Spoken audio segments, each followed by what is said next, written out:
नमस्कार, बंगाल तंत्र साधना में आप सभी का स्वागत है। और आज मैं बताने वाला हूँ आपको गॉडेस आइसिस की साधना विधि। ठीक है, इसके बारे में भी बहुत सारे लोग पूछे थे, गॉडेस आइसिस कौन है, ठीक है, और इनकी साधना कैसे की जाती है। बहुत सारे लोग तो नाम भी शायद पहली बार सुने होंगे। ठीक है, तो इनके बारे में थोड़ा पहले बता दूँ कौन है। ये प्राचीन एक तरीके से मिस्र की एक शक्ति है, जादू, चिकित्सा और दिव्य जो शक्तियाँ होते हैं उसकी देवी मानी जाती है। ठीक है, और इनकी साधना से आपको बहुत सारे गुप्त ज्ञान, आध्यात्मिक सुरक्षा, हाँ, उसके बाद पैसों की समस्या, तंत्र मंत्र में बहुत कुछ चीज़ें आपको प्राप्त होंगी। और इसमें थर्ड आई भी सक्रिय हो जाती है, मनोकामना पूर्ण हो जाती है। ठीक है, तंत्र का ज्ञान मिलता है। ये एक जादूगरनी है, ठीक है ना, जैसे आशु मत्रानी का मैंने बताया था, मंगल चमारी का आता। तो फिर ये आइसिस जो है, गॉडेस आइसिस, ये भी एक जादूगरनी ही है। ठीक है, ये वशीकरण वगैरह, जीवन में प्रेम, संतुलन, इस सब के लिए, हाँ, धन की समस्या अगर है तो उसकी सॉल्व करने के लिए इनकी साधनाएं की जाती है। तो ये तो आप लोगों ने पता कर लिया कि क्या है, क्या करने से होता है। अब इनकी कहानी ये है कि गॉडेस आइसिस जो है, ये ज़्यादातर आपका तंत्र मंत्र में लोगों का, जो एक तरीके से बोल सकते हो कि क्रिया करके लोगों का अच्छा बुरा दोनों ही काम करती थी। और इनकी साधना में मैंने जितने भी लोगों को ये साधना करवाए हैं, उसमें इतना देखा गया है कि इनकी साधना जल्दी सफल होता है दूसरी साधनाओं में से। अब क्यों होता है मुझे नहीं पता, जो विधि मैं बता रहा हूँ उसके द्वारा आप उनको करके देखो तो आपको पता चलेगा। ठीक है, विधि इस प्रकार है। ये साधना पूर्णिमा की रात या शुक्रवार का ग्रहण काल में आपको करना है। अब देखो, शुक्रवार का ग्रहण काल इतना आसान तो है नहीं कि हर महीने तो नहीं आता ऐसा, तो पूर्णिमा के रात के दिन आप इसका कर सकते हो। ठीक है, हर महीने एक पूर्णिमा तो आता ही है, उस दिन करना है आपको। अब उसके बाद जो है, इसमें शांत और पवित्र स्थान पर ही साधना करें, जहाँ पे बाधा ना हो, कोई डिस्टर्ब ना आए, करें। ठीक है, और घर पे, मंदिर पे, नदी तट या फिर शक्ति स्थल, ऐसे स्थान पे कर सकते हो आप। कोई लोग मंदिर में करता है, बहुत अच्छा रहता है। ठीक है, घर पे भी करो, लेकिन फिर 10 लोग वहाँ पे ना हो, ऐसा अलग कमरा हो तो। ठीक है, अभी जगह जो है, जिस जगह में करोगे, जगह में गुलाब, चंदन और धूप से आपको शुद्धकरण कर लेना है। गंगा जल भी हो तो भी अच्छा चलेगा उसमें। ठीक है, चंदन और धूप और गुलाब जल मिक्स करके उसको शुद्धिकरण कर लो, जगह को जहाँ पर भी करोगे तो। ठीक है, उसके बाद सामग्री वगैरह इसमें क्या लगेगा। ठीक है, अब सामग्री में गॉडेस आइसिस का जो चित्र है वो भी चलेगा, या मूर्ति अगर आपको मिल जाए तो भी चलेगा। ठीक है, गॉडेस आइसिस का चित्र जो है मैं यहाँ पे डाल दूंगा स्क्रीन पे, उसको भी आप जो है स्क्रीनशॉट लेके, प्रिंट आउट लेके, हाँ, रख के जो है साधना कर सकते हो। उसके बाद नीला या फिर सफ़ेद कलर का वस्त्र आपको पहनना है, दोनों में से कोई भी एक कलर। चंदन, गुलाब और केसर इसमें लगेगा।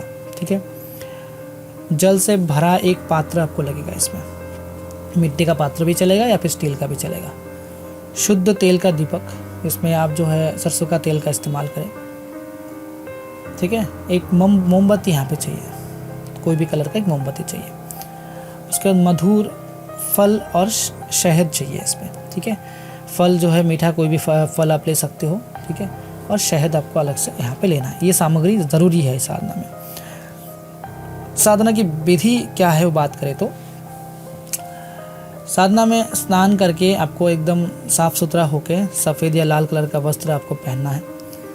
दीप को प्रज्वलित करना है और उस स्थान को धूप, दीप और जो मैंने बताया था गुलाब जल वगैरह, चंदन देखिए शुद्धिकरण करो, और धूप दीप वहाँ पे, हाँ, घुमा के एकदम शुद्धिकरण होना चाहिए। सही से बोल रहा हूँ। मन को शांत रखो।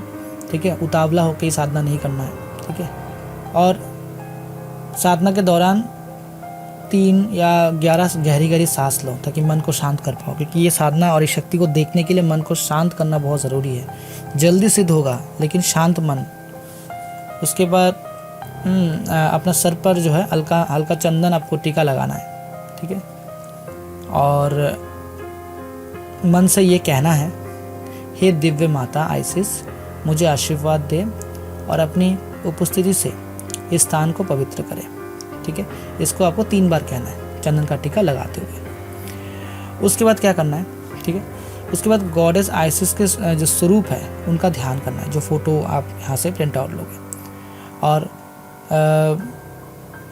उनका जो आभा मंडल है, तेजस्वी नीले आभा मंडल, उनका आपको कल्पना करना है, क्योंकि उसी के स्वरूप में धीरे धीरे आपको आँखें सामने जो है दिखेगा, जो स्वरूप में आप उनका अनुभव या कल्पना करेंगे।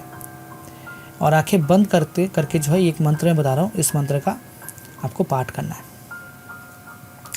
2 मंत्र है, एक तो प्राचीन मंत्र है, ठीक है, और एक जो चलित मंत्र है, दोनों ही बता रहा हूँ। दोनों में से कोई भी एक करना है। ओम आइसिस महादेवी नमः, ठीक है। एक है, देखिए ये वैदिक मंत्रों में आता है, ठीक है। और एक है प्राचीन मिश्री मंत्र है, जिसे बोले आइसिस एसेट हेका हेका, ठीक है। ये मंत्र है, इसका भी पाठ तो आइसिस एसेट हेका हेका, ठीक है। ये जाप जो रुद्राक्ष या फिर स्फटिक की माला में आपको करना है।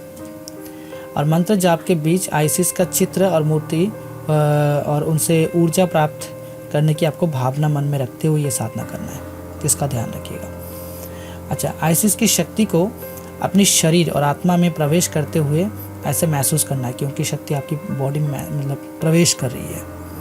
और उनसे हाथों से एक दिव्य नीला प्रकाश आपकी तरफ आ रही है, जिससे आप शक्तिशाली और जागरूक महसूस कर रहे हैं, ठीक है। ऐसा आपको फील करना है जब ये साधना चलेगा। उसके दौरान हृदय में प्रेम, ज्ञान और करुणा का संचार आपको करना है। ऐसा नहीं गुस्से होके ये सब करो। मैं इसलिए बोला था कि शांत होके एकदम, क्योंकि यही करने से जो है उनकी दिव्य स्वरूप के आपको दर्शन मिलेंगे। ये बेसिक चीज़ें हैं जो हमारे शिष्य ने अनुभव किया है करके। अब देखो, साधना के अंत में जो है आइसिस को धन्यवाद और प्रार्थना आपको करना है। ये हर दिन करना है। जब कंप्लीट हो जाए आपका जाप, जो मंत्र मैंने बताया हेका हेका वैसेट वाला, तो उसका करने के बाद कितना माला करना है? 11 माला करना है। और लास्ट में इस मंत्र का आपको 11 बार करके प्रार्थना कर लो, हे दिव्य माता मुझे अपनी करुणा और ज्ञान से मार्गदर्शन दे, ठीक है। ये बोलते हुए 3 बार बोलते हुए प्रार्थना करना है। दीपक और मोमबत्ती को धीरे धीरे बुझा दीजिए। देखो, पहले इसमें दीपक या फिर मोमबत्ती कोई भी एक आप लगा के जब करेंगे, और लास्ट में ये मंत्र बोल के आप दीपक और मोमबत्ती को बुझा देना, ठीक है। प्रसाद जब आप देंगे, जो फल वगैरह बताया था, ठीक है, वो आपको ग्रहण खुद ही करना है, ठीक है। यदि कोई संदेश या अनुभूति आपको मिले तो उसे ध्यानपूर्वक समझने की प्रयास करिए। आसपास में आवाज़ हो रहा है, किस चीज़ का आवाज़ हो, कुछ बोला तो नहीं, शक्ति कनेक्ट करने की कोशिश करेगी आपसे, ठीक है। तो आपको समझना है, ऐसे गधे होके नहीं बैठना है, एक एक पॉइंट को समझना है, ठीक है ना। उसके बाद इसमें क्या क्या चीज़ें मिलती हैं आपको तो बताया मैं कि इसमें मानसिक और आध्यात्मिक ज्ञान की प्राप्ति होती है, धन की दिक्कत दूर हो जाती है, जादू, चिकित्सा, अंतर्ज्ञान, ये सब की शक्तियों जो है आपको मिलती है। फिर उसके साथ जो है षटकर्म वगैरह, तंत्र की बहुत कुछ चीज़ें जो शक्ति इनके पास है वो आपको प्राप्त होती है, ठीक है। लेकिन कभी केवल शुद्ध मन और ब्रह्मचार्य का जरूर पालन करें। ये साधना जितने दिन चलेगा, लगभग 11 दिन का ही साधना रहता है, लेकिन ये 3 दिन में भी सिद्ध होता है। शुरुआत तो आप पूर्णिमा से करोगे तो 3 दिन में भी होता है, लेकिन इस चीज़ का पालन करना पड़ेगा जो मैंने बताया अभी पूरा। और इसमें नकारात्मक जो शक्ति है, जो काला जादू वगैरह है, वो सब तरीका ना अपनाएं। अगर वैसा आप चीज़ों का साधना कर रहे हो तो ये साधना मत करो, बोल दे रहा हूँ, ये पॉजिटिव साधना है, ठीक है। और साधना के दौरान जो है अधूरा इसको नहीं छोड़ना है। साधना करते करते 2 दिन 3 दिन किए फिर छोड़ दिए नहीं। अगर करने बैठे हो तो एकदम दिमाग में ठान लो कि मैं 11 दिन पूरा करके उठूँगा। ज़्यादातर केस में 3 दिन में सिद्धि मिल जाती है, लेकिन किसी इंसान को अगर ऊर्जा की कमी है तो 11 दिन तक इसको खींचना है। गॉडेस आइसिस की साधना जो है ज़्यादातर क्षेत्र में सुरक्षा के लिए भी की जाती है, जादू से रक्षा पाने के लिए, धन दौलत के लिए, ठीक है, आध्यात्मिक शक्ति के लिए की जाती है, ठीक है। लेकिन इसके बारे में जब ये सिद्धि मिल जाए, इसके बारे में किसी को बताना नहीं है, क्योंकि देवी स्वयं सामने आके आपको बात करती है, वचन देती है। तो आज के लिए इतना ही। अपना ख्याल रखिए। ऐसी साधना अगर आप लोगों को चाहिए तो कमेंट में ज़रूर लिखिएगा। चैनल को सब्सक्राइब और लाइक ज़रूर करिएगा। मिलते हैं नेक्स्ट वीडियो में। जय माँ काली।